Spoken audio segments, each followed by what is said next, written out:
I can't let you go. I can't lose my home. I can't let you go. I can't. Olá, Olá, agora sim, tudo bem, Bruno? bem, e você? Tudo jóia. Eu Estão me tava aqui, vendo? sim, estamos te vendo. Hoje tá dando para ver, né? Na live do Espaço Integre que eu assisti, não tava, a sua imagem não aparecia. Sim. Bom, É, eu eu não estou tava, conseguindo ver a minha, eu ainda estou conseguindo enxergar porque eu estou projetando no computador dá para ver. isso aconteceu comigo a semana passada. Eu fiz a live inteira sem conseguir me ver. Mas tá todo mundo te É? vendo. A gente tá te vendo e te ouvindo. Bom, então só me avisa se tiver alguma coisa que eu não estou me vendo, né? Mas se eu fizer É, algumas caras, você me corrige. ah, tá bom. Então, Bruno, Vamos lá. essa tal terapia, né? Não sei se você conhece, eu e a Fernanda tá aqui na live, participando nos comentários. A gente é paciente de psicoterapia e nós Certo. fazemos o podcast para contar para as pessoas a nossa experiência, né? Enquanto pacientes de terapia e também tentamos desmistificar tudo aquilo de negativo que a gente ouve durante a vida com relação à terapia, ao processo terapêutico, psicólogos, né? Então, esse é o nosso trabalho. E eu quero começar agradecendo você por estar aqui, por ter aceitado participar dessa noite com a gente, né? Desse bate-papo, muito importante para todos nós. E também te parabenizar todos os psicólogos que estão aqui hoje, né, pelo dia de vocês. É uma profissão assim que eu sou suspeita para falar, eu gosto muito dos psicólogos. Eu sou assistente social, então desde o início da minha profissão eu sempre trabalhei em conjunto, né, com psicólogos. E obrigada pelo ofício de vocês, parabéns e que vocês continuem sempre nos ajudando a caminhar aí nesse processo doido da vida. Obrigado. Bom, parabenizar os amigos de profissão, né, os colegas. E, bom, eu falo que essa profissão só faz sentido porque existem os pacientes, né?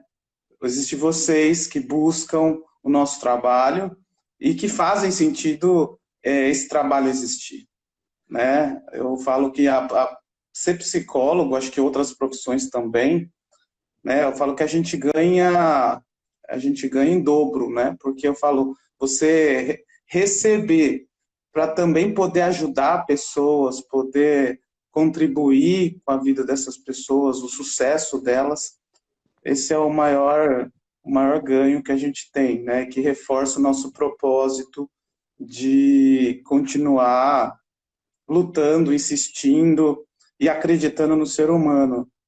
Sim, é muito, muito legal. Hoje eu até mandei uma mensagem para minha psicóloga agradecendo ela, porque eu entendo que hoje eu cheguei aqui onde eu estou muito pela competência profissional dela, né? Assim, porque a gente passa muitas coisas ao longo da vida e que a gente precisa de uma orientação. Seria mais difícil o caminho sem uma orientação, né? Então, o trabalho de vocês é essencial. E quando a gente descobre o quanto é importante cuidar da nossa saúde mental, vocês têm ainda mais relevância no mundo. Então, muito obrigado. Eu gostaria que você começasse se apresentando um pouquinho, né? Falando sobre você, sua formação, Sim. e o seu trabalho voltado aí para terapia de casais. Tenho minha formação em psicologia, né? Minha especialização em logoterapia, tá?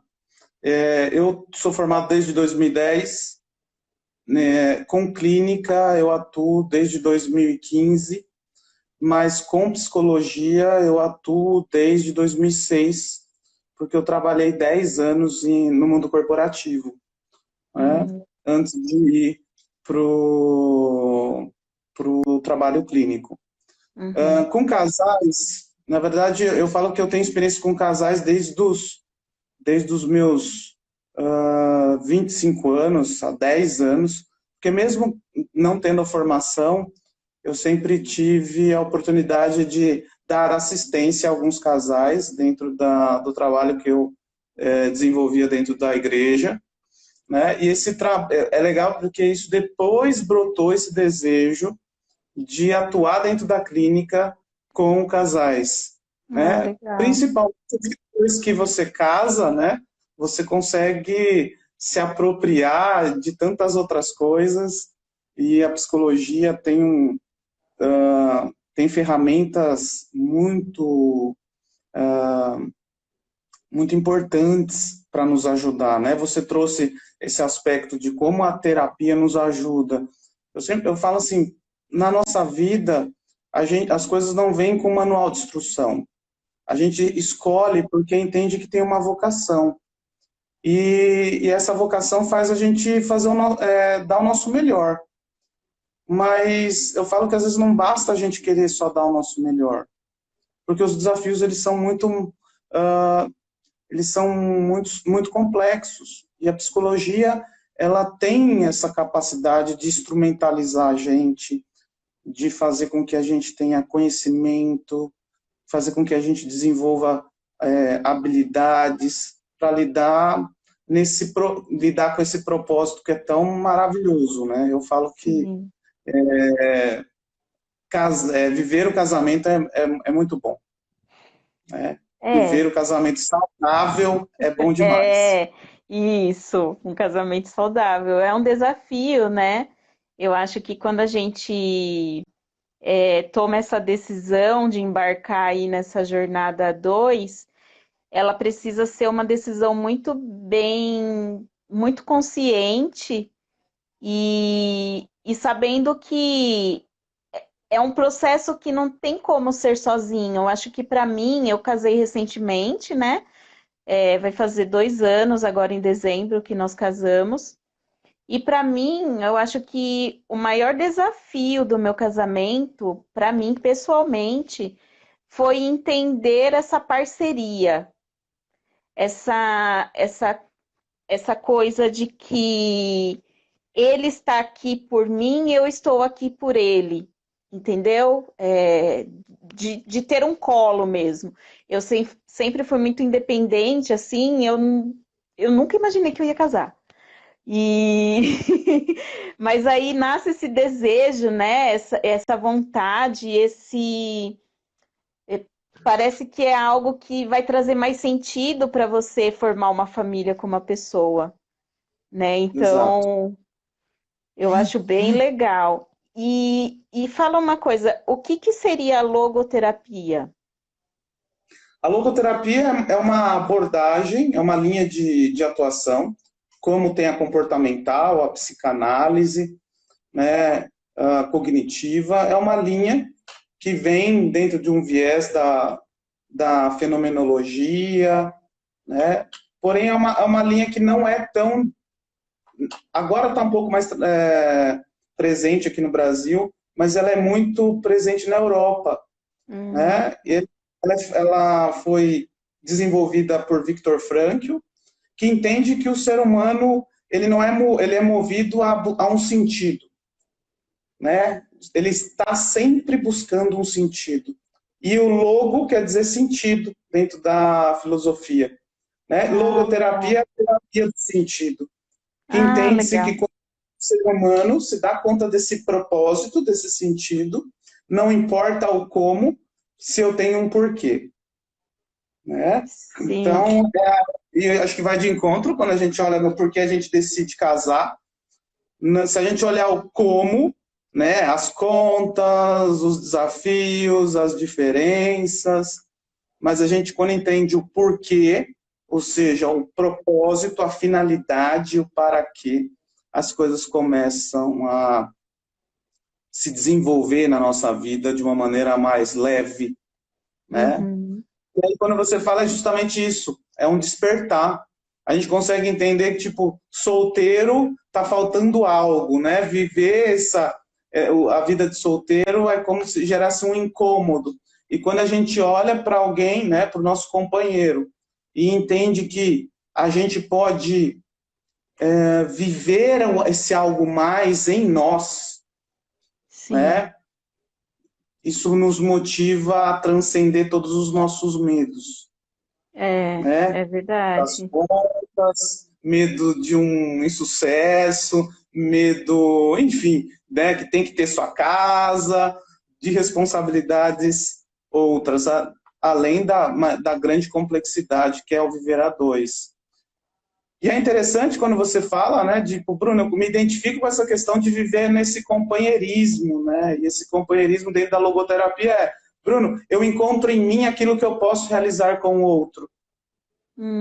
Sim, Então, quanto mais eu olho para o meu esposo e consigo entender que eu posso apresentar algo que é meu em favor do outro, isso eu não consigo fazer sozinho. Frankl diz que isso é o sentido do amor. O sentido do ah, amor é poder fazer, encontrar algo em você que você só consegue realizar na presença do outro. Então, hum, nós não somos casal na ausência do nosso companheiro. Por isso, eu acho que falar de casamento, dentro vamos dizer, dessa dinâmica da pandemia, é olhar para isso. É sim, o quanto a gente se identifica como esposa, como marido, e isso que eu trabalho muito dentro da, da psicoterapia individual, mas também da psicoterapia de casal, é assumir essa responsabilidade. Porque é, hoje o que a gente vê muito é essa transferência. Eu não estou feliz porque o outro não faz isso. Eu não consigo me desenvolver porque o outro impede. E aí, na verdade, quando eu me aproprio da minha responsabilidade, quando eu entendo o quanto eu falo sempre assim, gente, sai do conceito do nosso casamento e olhe para o seu casamento. É o meu casamento. Quando a coisa não está dando certo, é o meu casamento. é, E o que você tem feito pelo seu casamento? Porque às vezes a gente tem deixado para o outro guiar esse casamento que é seu também. sim, E aí eu acho que começa a grande crise no relacionamento. Você vai se abdicando da sua responsabilidade. é. E vai E aí virando o a casamento, vítima. você vai se vitimizando, né? E isso vai perdendo sentido mesmo. Sim, Né? Por que vai perdendo sentido? Porque quando eu entrego para o outro, né? Quando eu me vitimizo, eu também não me aproprio, que eu também não estou fazendo, criando condições do outro se realizar. sim. Né? Então, eu falo, outra questão que eu sempre falo é a gente sempre tem que conquistar o outro, essa é a nossa responsabilidade. A gente no namoro, a todo momento estava preocupado, será que o outro está me vendo bonita? Será que o outro está me vendo, será que eu estou cheiroso? É, Né? Ah, é, né? Será que ele gosta de mim? Né? Será que ele não vai desistir de mim? Será que ele tá tão, vamos dizer, ele tá tão feliz comigo? E parece que depois que se casa, isso vira um fica contrato muito rígido, né? insolúvel. Então É, agora não pode separar, porque a gente está casado. E aí a gente vive. Bom, a gente não vive esse. Quer dizer, a questão da conquista, ela se perde, porque é, parece que não é necessário. Isso é muito triste. sim, Triste. Né? é, Em todos os aspectos, né? Eu falo, O pessoal às vezes fala assim, poxa, Bruno, mas a afetividade, o carinho, né, a questão do sexo, como o sexo, ele assume um papel distorcido dentro do casamento, né, como se fosse, é algo que tem que acontecer. Tem que acontecer por quê? Porque tem que satisfazer. Gente do céu, parece que a gente está falando da era dos nossos bisavós. Né? Satisfazer o meu marido. O que é isso? E o marido não tem que me conquistar para eu desejar, querer ter um momento afetivo, sexual com ele. Né? Outros pontos. Eu gostaria de fazer uma pergunta com isso relacionada ao sexo. Eu sei que eu tenho várias outras perguntas, mas já que você tocou nesse assunto, vamos. Por que todo casal, quando casa, tem essa obrigação de, por exemplo, fazer sexo todo dia, toda semana, 3 vezes por semana, 2 vezes por semana? Porque quando o casal é namorado, isso acontece de uma forma bem natural, né? Então você encontra o namorado, a namorada no final de semana, e aí tem um momento de intimidade e tal. Por que quando chega no casamento, isso precisa ser essa obrigação? Eu acho que o sexo só passa a ser uma obrigação quando, na verdade, não há diálogo. Porque o sexo pode ser todo dia, pode ser bom. Pode ser cada 2 dias ser bom, pode ser cada 15. O que às vezes acontece é uma distorção. É uma distorção. Como posso dizer? Hoje, o que eu vejo, o que a gente percebe, essa questão da comunicação, da internet, e vou dizer até mesmo essa questão da própria.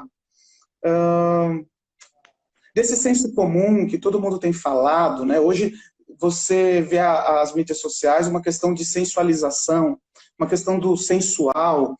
Isso tem estimulado, isso tem gerado, na verdade, um comportamento patológico dos casais. Sim. Muita coisa também se vem dentro de uma cultura particular. Então, vamos dar um exemplo. Às vezes o marido vem de uma cultura onde os pais viviam uma sexualidade ativa. E às vezes a mulher vem de uma família que não se vivia essa sexualidade ativa. Então isso também é algo que quando chega dentro do casamento, ele é ignorado. Ele é ignorado. Né? Outra coisa é o contrário da psicologia, né? O ser humano busca prazer. E às vezes essa frustração do trabalho, frustração de relacionamento, ela tem vindo e se sustentado dentro dessa questão do sexo. Né? Quantas vezes eu ouço mulheres dentro do consultório e falam assim, meu marido chega em casa, ele fala, eu estou estressado, então o sexo me alivia. Gente, que triste ouvir a mulher ouvir isso. E parece algo passado. Então eu falo assim, toda disfunção sexual, disfunção é aquilo que não funciona na vida sexual de um casal, se resolve com diálogo. E diálogo é assim, o que é bom para você? O que é bom para mim? Eu falo que às vezes as pessoas, talvez vou trazer aí um pouco para os homens, né? Hoje a gente vê muito essa questão da pornografia tão facilitada na vida, né, da vida da sociedade de forma geral. E às vezes você vê isso então de uma forma deturpada dentro do casamento. Então, Bruno, poxa, meu marido quer que eu faça tal coisa. Mas de onde ele tirou isso? Ele viu dos vídeos. Ele viu de tal situação. Poxa, peraí. Né? Eu sempre falo, outra coisa é o diálogo no sexo. Você precisa entender, eu sempre falo, converse com a sua esposa, o que ela gosta? Que posição que ela gosta? Que carinho que ela gosta?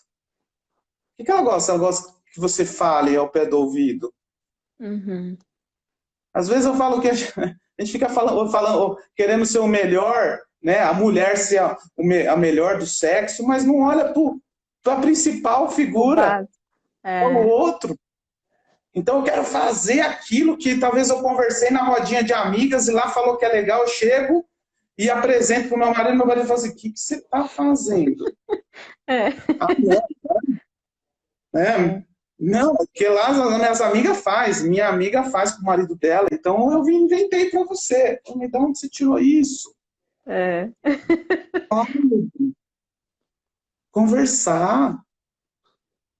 Né? Quantas vezes as pessoas fazem sexo caladas? Isso é triste. Falar no ouvido, que palavra. Quantas vezes a sua esposa ou o seu esposo olhou estranho para aquilo que você falou e você continuou falando? E você não falou, peraí, mas eu gosto de falar. Não, não é assim. É uma construção. Sim. Então, é muitas coisas que pode gerar uma disfunção dentro de uma relação sexual. Mas vou dizer, o sexo às vezes é reflexo do que é externo. Né? Dificilmente alguém que não dialoga no dia a dia vai dialogar no momento de viver a sexualidade dele. Sim. As pessoas falam, Bruno, a pessoa fala, o que cabe no sexo? Cabe tudo. Vale tudo. Vale tudo dentro dos limites de cada um. Vale tudo. Tal coisa pode, tal coisa não pode. O seu companheiro quer isso? Ele se sente bem fazendo isso? Uhum. Então, isso é uma reflexão que já faz toda a diferença. Né? E aí a frequência vai por consequência, né? Sim. Se isso é bom, a gente vai querer viver isso mais vezes, né? Então, sim. Por isso que eu falo que às vezes a grande questão é entender qual é o papel do sexo. E às vezes o papel do sexo, igual, né? Antigamente fala, o sexo da reconciliação. Fala assim, o sexo que ninguém conversa, mas começa a conversar depois que o sexo acontece. O que é isso? Né? Não é assim que funciona. E entrando nessa questão já do isolamento social, eu não lembro onde que eu vi, mas no início, quando ficou todo mundo de quarentena, né? E aí os casais precisaram ficar juntos, na cabeça do homem, eu vi um meme, é um meme, tá? Não tô falando que isso é geral. Na cabeça do homem, como seria a quarentena? O sexo todo dia, três vezes por dia, e na mulher, ela pensando nas coisas que ela tinha que colocar em ordem. E assim, na quarentena, dentro desse isolamento social, você identifica que tiveram mais casos de casais, mesmo com filhos ou sem filhos, que de alguma forma se perderam no processo do casamento? Eu acho que não é. Eu entendo que a quarentena fez eles se perderem. Eu entendo que a quarentena fez eles se darem conta que eles estavam perdidos. Ah, legal. Porque a quarentena, eu falo assim, eu falo que a quarentena ela potencializou. Ela potencializa o que é de bom no casal, mas também potencializa a fraqueza, a fragilidade. Então, é óbvio que a gente também tem que entender, e Bruno, por que potencializa? Porque tanto o homem quanto a mulher, a quarentena colocou todo mundo numa situação de estresse enorme. Todo mundo teve que se adequar a uma situação imposta. Então, não era só o medo do contágio, né? Era o desemprego, é a cobrança excessiva do trabalho, né? É o desemprego. Então, cada família teve que se lidar com o autônomo sem dinheiro para pagar conta, né? O funcionário com demissão, né? Então, sim, o home office.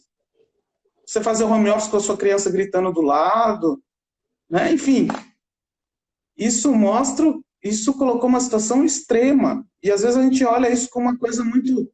Não, né? O pessoal se perdeu ali. Não, acho que aí começa a potencializar, né? Peraí, se eu falo pessoas que já... Uma das coisas que eu falo que é importante, a gente entende assim, qual que é o nosso quadro emocional? Como que a gente entrou nessa quarentena? A gente estava saudável? Porque tem gente que já entrou num quadro de ansiedade, entrou com um quadro de depressão, entrou num quadro de pânico antes mesmo da quarentena entrar. Uhum. E aí o que aconteceu? Esse processo, né, essa questão vindo à tona no dia a dia, dentro de uma intensidade, né? Então eu vejo que a quarentena colocou essas situações. E Bruno, quem já tinha um diálogo bem desenvolvido, então casais que já tinham um diálogo saudável, conseguiam ajudar um ao outro, conseguiam se apoiar e apoiar o outro, né? Era normal ver ambos, né? Eu falo eu mesmo como psicólogo, eu falo, imagina, eu sou um casal de psicólogos, né? Minha esposa é psicóloga. Imagina. Minha esposa um dia falou assim, Bruno, eu não te aguento mais, você não para. Eu sou uma pessoa 220, de segunda a segunda. E aí, de repente, eu me vi assim, não posso sair de casa para caminhar, não posso sair de casa para fazer nada, no sábado, domingo, dentro de casa, quer dizer, e ela olhava para mim e falava assim, você fica olhando, você está andando para o lado pro outro, eu falei, calma. Porque eu vim num momento, né, a gente vem de um momento que, tipo, ficar parado é improdutividade. Hoje a gente vem na cultura, tem que estar produzindo, tem que estar produzindo, tem que estar produzindo. E a quarentena falou assim, para. E é interessante como a quarentena me fez eu ficar mais próximo da minha esposa. Por quê? Porque eu tinha muitas outras possibilidades para me distrair. Eu podia fazer a minha academia, eu ia fazer a minha corrida, e aí eu já ia no mercado no meio do dia, e de repente você, tipo, e aí visitar familiar. Quer dizer, quando a gente via, o que menos a gente fazia no final de semana, às vezes, era dar essa atenção, de parar. Sim. Esse tempo de qualidade. Esse tempo de qualidade é algo que eu vejo que a quarentena nos trouxe de benefício. Parar. Só que muitas pessoas não estavam preparadas para isso. Muitas pessoas, e aí eu vou dizer, muitos casamentos que utilizavam do trabalho como uma fuga, vamos dizer, do jogo de futebol como uma fuga, de churrasco com os amigos como uma fuga. Muitas usuários de droga que a família não sabia, descobriram. Porque você vai sair em meio à pandemia, no meio do dia. Se eu sair, você não percebia.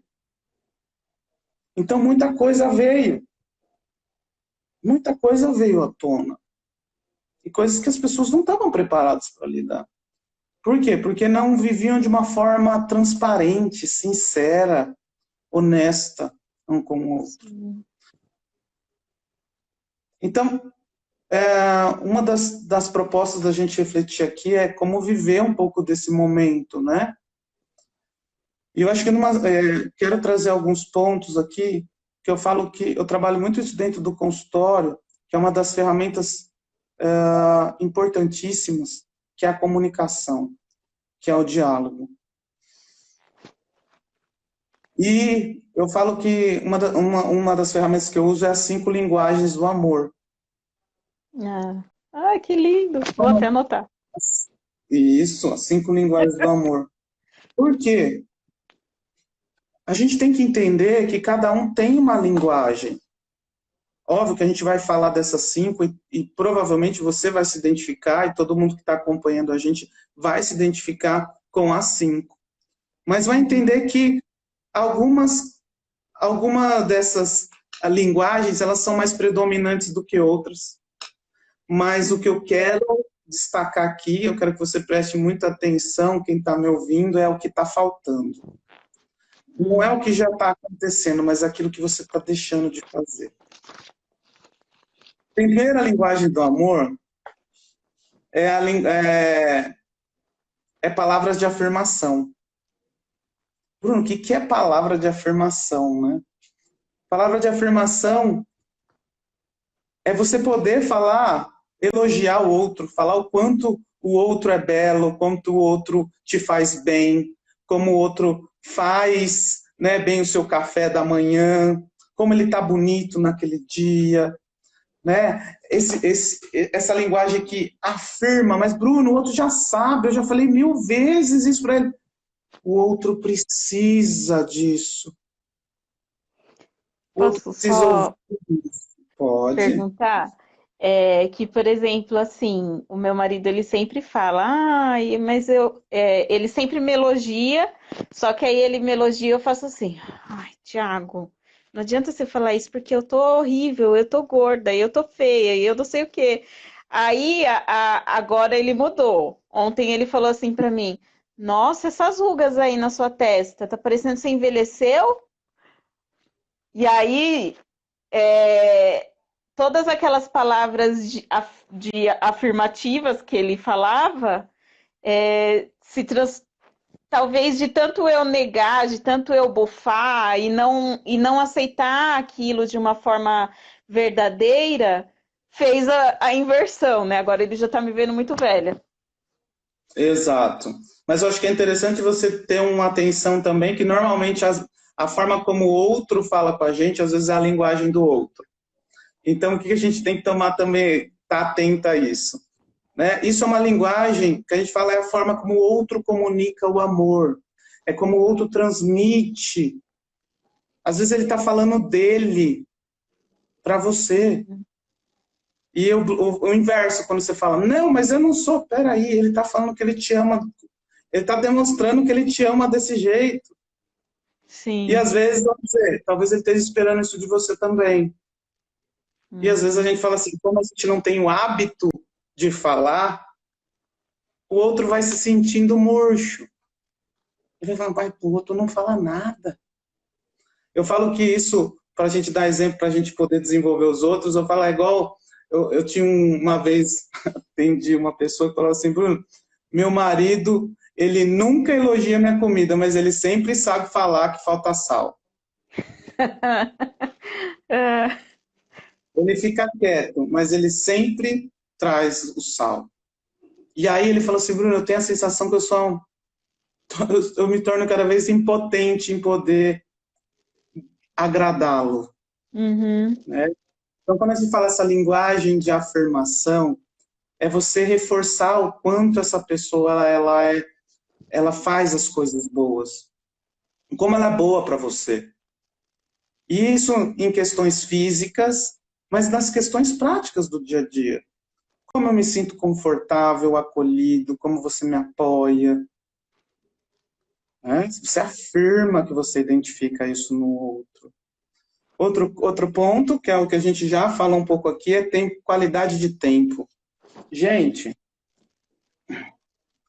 qualidade de tempo é quando você para tudo, de tudo. O pessoal fala assim, Bruno, mas eu estou assistindo, eu sento para ficar ali com a minha esposa na hora do jornal. Você não está com a sua esposa na hora do jornal, você está assistindo o jornal.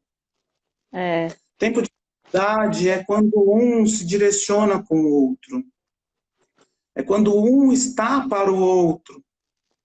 E eu estou falando sem celular, estou falando sem notebook, sem TV, onde o outro possa olhar e entender que eu estou ali para o outro, pelo outro. Sim. Isso é o que mais tem gerado, esse tem sido um grande desafio. E eu vou dizer, a gente que ainda, embora algumas regiões já estão saindo da quarentena aí, né, do isolamento, mas ainda não perca a oportunidade de ter um tempo com a sua esposa, com o seu esposo. Mas um tempo onde você entenda que você está totalmente desconectado com as redes sociais e onde você está totalmente conectado com a pessoa que você decidiu conduzir sua vida. Legal. Muito importante. Importantíssimo. Outro ponto, a gente também trouxe aqui a questão do toque físico. E toque físico não se resume a sexo. Toque físico se resume a realmente ao carinho, ao abraço. É igual quando você vê no shopping aqueles casais andando de mão dadas. Às vezes você olha no shopping aquele casal, você fala assim, nossa, como ele é meloso, grudento, meu Deus, até aflição. Mas porque eles têm essa linguagem muito própria deles. Sim. Muito própria do casal. Outro que eu falo é atos de serviço. Bruno, o que é o atos de serviço? Tem muita gente que demonstra o amor limpando a casa, fazendo um jantar. Quantos homens falam que são os cozinheiros e gostam de cozinhar? Por quê? Porque demonstra o amor fazendo, dando a serviço do outro. E como eu falo, às vezes, como é triste, às vezes a gente olhar e a gente fala, viver às vezes essa sociedade machista, onde a gente entende, a mulher tem que cuidar da casa. E interessante, e não é. Quantas vezes a mulher se propõe a limpar a casa, mas como um gesto de carinho, de amor, e não como uma obrigação. E a gente consegue entender isso, porque hoje as mulheres já não são as do lar. Hoje as mulheres que estão trabalhando... E hoje se tornou ainda mais um ato de amor você poder fazer esse serviço no seu lar, para a pessoa que está do seu lado se sentir bem. E é legal isso, porque às vezes a gente vê uma inversão de valores, mas uma linguagem onde o homem é que cuida da casa, o homem é o que faz a limpeza, é o homem que gosta da manutenção da casa, do fazer a coisa de fazer a coisa funcionar. Isso daí é a forma que ele está comunicando. E o outro, para a gente finalizar, depois vou dar uma pinceladinha um pouco mais, é dar presentes. E a gente fala assim, o presente não se configura só pelo presente. Mas quando a gente recebe o presente, principalmente, o presente não é aquilo assim, o que você quer ganhar? E você vai lá e compra. O dar presentes é aquele que você fala assim, puxa, o outro chegou, ele pensou em mim.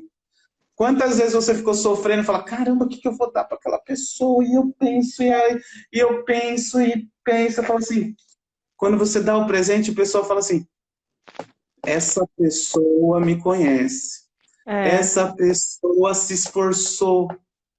Essa pessoa estava pensando em mim mesmo não estando comigo. Sim. Bom, a gente deu uma pincelada nessas 5 linguagens que precisa estar presente no nosso casamento.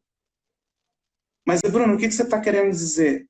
Eu estou querendo dizer que, às vezes, você se comunica com a qualidade de tempo. E o seu marido está se comunicando com a linguagem de afirmação. E se você não reconhecer que ele está demonstrando o amor dele, por isso, às vezes você vai ter esse descuidado de falar, não fale isso para mim. Nossa, que interessante. E quando, na verdade, o outro está entregando o melhor dele para você. É a mesma coisa quando o outro fala, mas você não faz nada além de arrumar a casa. Mas espera. Elogie.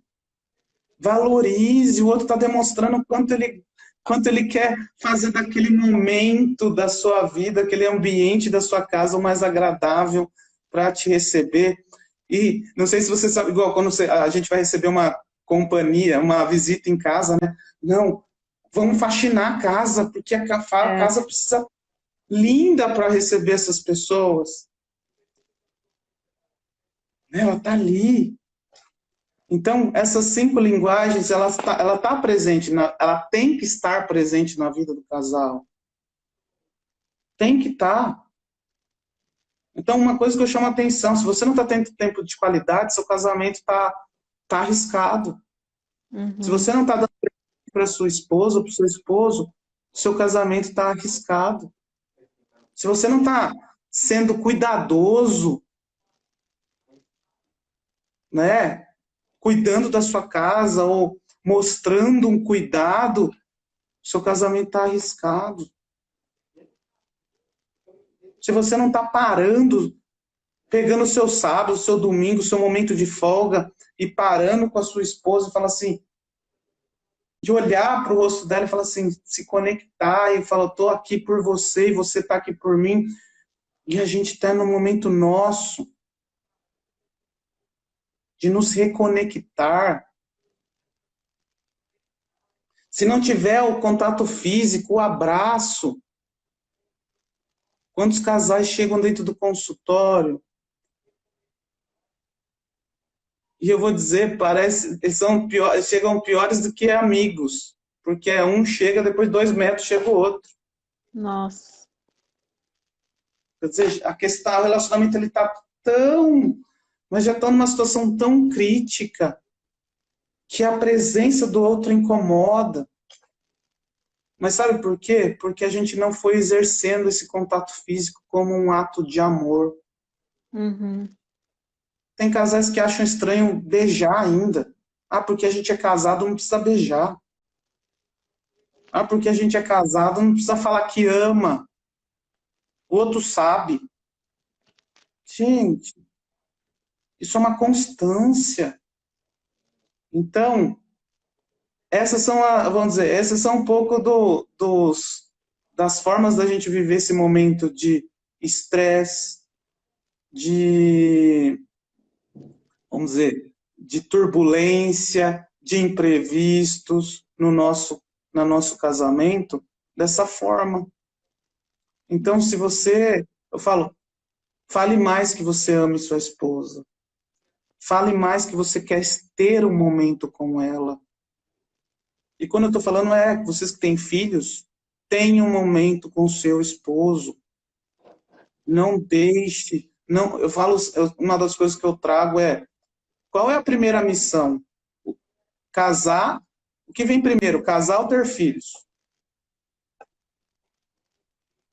É, casar, né? É o É, casar. é na lógica, né?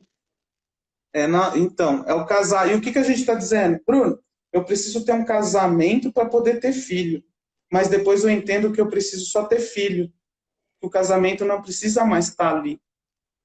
E aí eu falo, seus filhos estão perdendo muito quando o seu casamento não é saudável. Uhum. Filhos não são felizes se seu casamento não é feliz. Porque seus filhos estão assistindo toda essa individualidade, todo esse afastamento. É. Então, eu sempre falo, cuide primeiro do seu casamento, porque automaticamente você vai fazer o seu melhor para os seus filhos. Agora, se você abandonar seu casamento para cuidar dos seus filhos, eu falo, esse é um erro. É. Esse é um. Porque quando o seu marido está na mesma sintonia com você, ele participa da criação dos seus filhos. Ele quer estar junto. Ele compartilha. Ele quer participar. Mas quando você começa então tá bom, eu resolvo. Sabe aquele negócio, né? O filho é só para mim, eu faço. Sim. Aí o marido olha, então, o filho é dela e eu trabalho. É. Sabe? Trabalho e a mãe educa. Peraí, não. É. Não é isso. Não pode ser assim. O casamento, eu sempre falo, essa é a missão. Você, casado, cuide, a prioridade é o seu casamento. Porque você vai conseguir ter clareza para lidar com todos os desafios da sua família. Mas, igual eu falo, é igual uma empresa. Uma empresa onde os sócios não se entendem, qual que é a probabilidade dela falir? Ah, bastante grande. E uma família é uma sociedade. O marido e a mulher são os sócios. São os sócios. Né? 50-50. Então, quando eles estão na sintonia, eles estão nessa afinidade, estão nessa conexão, estão conectados, os desafios eles acabam sendo menores, Sim. porque eu não me sinto sozinho, eu me sinto parte, Uhum. né? O outro se sente parte. Então eu falo que a quarentena ela vem trazendo isso, ela vem trazendo aos olhos dos casais que ainda, eu estou falando para os casais que ainda não desistiram. Aqueles que talvez já desistiram, já se separaram, talvez essa live não vá muito de encontro, porque não deu tempo, mas que faça mudança para o casamento futuro. Mas para você que ainda está casado, que você consiga ter esse discernimento de colocar isso em prática. Essas 5, vamos dizer, essas 5 linguagens aí. E aí você fala, e uma coisa, uma dica, você fala assim, Bruno, como eu sei qual é a linguagem do meu companheiro, já que cada um às vezes se comunica mais de uma forma? Normalmente, a linguagem do outro, às vezes, ou é aquele que ele mais exerce, ou é aquele que ele mais te cobra. Então, quando ele está te cobrando, nossa, você não fala nada de mim, nossa, você não me elogia, nada, provavelmente a linguagem dele é a linguagem de afirmação.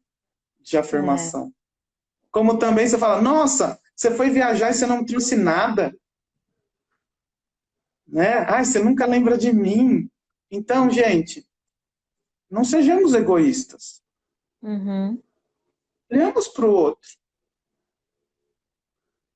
Né? Vamos poder, eu acho que não é fazer o que o outro quer, é encontrar essa alegria de poder ver a alegria do outro.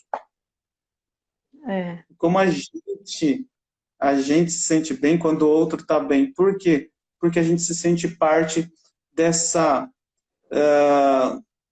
de proporcionar isso. Porque se a gente não tiver o outro também não vai estar bem com a vida dele, porque o casamento dele não vai estar bem. Nossa, muito legal, Bruno. Adorei. Meu marido tá aí, ele tá ouvindo também, então eu vou me policiar em algumas coisas agora. Eu vou, só finalizando, eu vou te perguntar 2 coisas que as nossas seguidoras mandaram pra gente. Como que a gente consegue reverter? Por exemplo, são 2 perguntas que eu vou tentar transformar em uma. Tá. Algumas coisas que você falou se potencializaram, né? Principalmente agora na quarentena. E, por exemplo, algo que irritava a pessoa no início do casamento, antes da quarentena, e aí isso se potencializou. Então, porque não teve mais a fuga, não teve mais como ir empurrando com a barriga. Como que a gente consegue... Como que a gente consegue fazer com que essa questão, que agora se tornou insuportável, se minimize? Não sei se eu consegui explicar. E outra que a Fernanda colocou aí é de como que e dentro disso também se existe como reverter, por exemplo, uma acomodação do casal nessas situações de não felicidade, digamos assim, de não realização entre casal. Sim. Bom, vamos lá. Eu vou mostrar, eu vou dar o passo a passo para a gente entender esses 2 caminhos.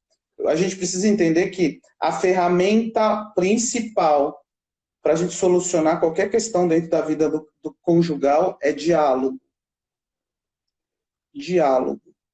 Diálogo, gente, é diferente de bate-papo, de conversa. Diálogo é quando a gente tem pontos de vistas que às vezes divergem, que são divergentes. Então, provavelmente, primeiro ponto, dialogue com o seu companheiro. Se você, às vezes, está numa situação onde você não sabe dialogar, não tem como dialogar, procure alguém para te auxiliar. E auxiliar, eu falo assim, sabe aquela madrinha, aquele padrinho de casamento que você confiou ele, agora é hora de usar ele. Procure ele. Converse na presença desse casal. E às vezes eles vão poder ser um ponto, um contraponto para auxiliar. Bruno, não tenho essa pessoa. Eu chamei um pessoal da empresa que eu trabalhava, hoje eu nem conheço mais eles. Vai procurar, então, um psicólogo, vai procurar um pastor, vai procurar o padre, para fazer essa ponte, para fazer essa intermediação. Porque é só o diálogo que vai fazer com que ambos se conectem e entendam o quanto é importante gerar essa mudança. Tanto sair desse comodismo, como também sair de uma situação de conflito. Né? Porque, eu falo assim, existe sempre milhares de resoluções. Às vezes a gente está vivendo a situação e a gente só acha que é uma. Quantas vezes as pessoas chegam assim, Bruno, nossa, minha vida vai mudar só quando minha esposa... agora não vem um exemplo, mas... Só quando minha esposa parar de fazer tal coisa. Né? E aí, de repente, você vai lá, começa a dialogar, e alguém consegue entender e fala assim, não, mas isso é a TPM dela. O hormônio dela altera.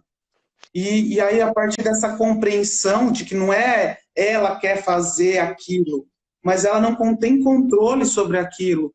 Então, seja, a gente achava que aquilo tinha que mudar para eu ser feliz, eu aprendo a viver com aquilo. Sim. Eu aprendo limitação. Né? Então, mas isso a gente só consegue enfrentar dialogando. Né? Então, eu falo, se vocês ainda têm um diálogo, e diálogo assim, comece a conversar. Às vezes, o que aconteceu é, Bruno, eu falei sempre disso e nunca mudou. Né?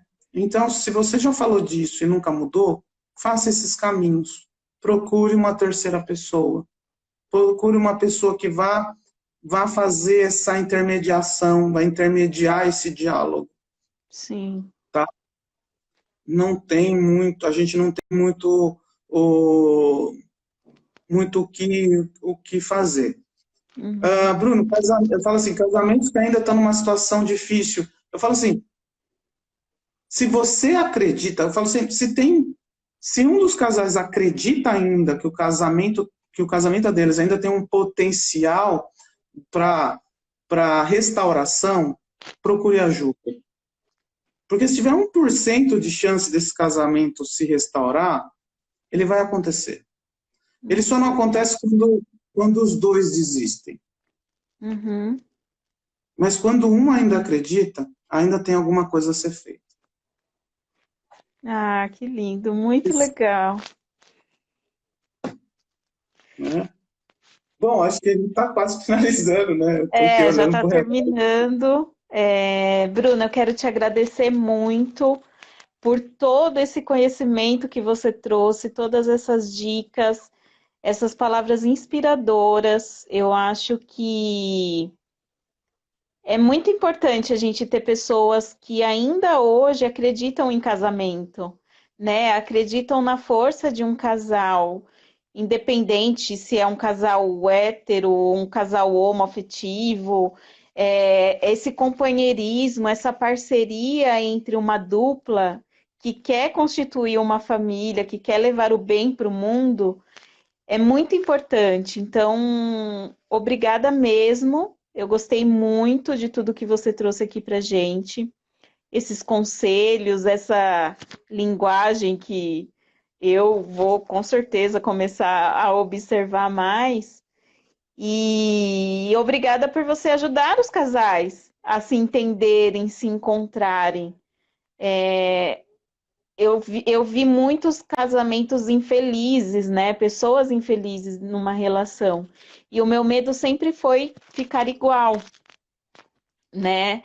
Até que eu comecei a entender que eu não preciso ser igual, que eu posso fazer diferente, né? E isso muito através do autoconhecimento. Ai, já vai terminar, ó, 30 segundos. Obrigada, muito Eu obrigada. agradeço. Gente, sigam o Bruno. Eu vou deixar o arroba dele aqui para vocês seguirem. Vai cair, eu espero que não caia na cara de todo mundo. Desculpa, eu fiquei falando. Tá bom? Gente, tchau, obrigada. Beijo.